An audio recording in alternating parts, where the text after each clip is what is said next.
ប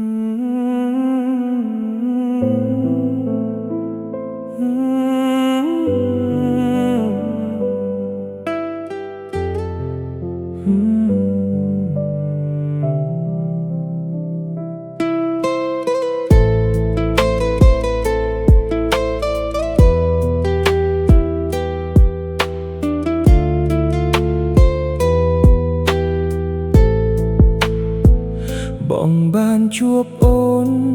នៅពេលដែលបេះដូងអូនមានអ្នកផ្សេងរួចទៅហើយតែអូនបែរជាធ្វើឲ្យបងស្រឡាញ់ដោយមិនបានត្រៀមខ្លួនគ្រប់ពេលដែលអូន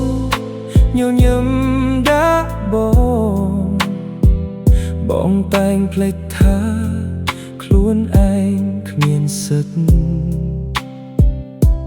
ព្រោះកន្លែងមួយក្នុងបេះដូងអូនមានម្ចាស់រួចហើយអូនចូលចិត្តនិយាយរឿងអនាគតហើយក្នុងនោះតែងមានឈ្មោះម្នាក់នោះចំណែកបងបានត្រឹនអង្គុយស្ដាប់សារដូចនោះស្នាក់ដែលមិនមានតម្លៃមានពេលខ្លះបងក៏ស្អប់ខ្លួនឯងដែលលងស្នេហ៍នោះខុសពេលព្រោះតួបងស្រឡាញ់អូនប៉ុណ្ណាក៏មិនអាចផ្លាស់ដូរអ្វីបានប្រហែលបងគ្រាន់តែជាមនុស្សសំណាក់ដែលដើរចូលមកក្នុងជីវិតអូន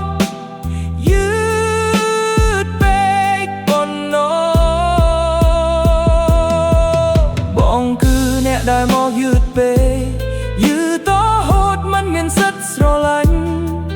បានត្រឹមឈប់បាយអូនហើយលាក់អារម្មណ៍អ្នកឯង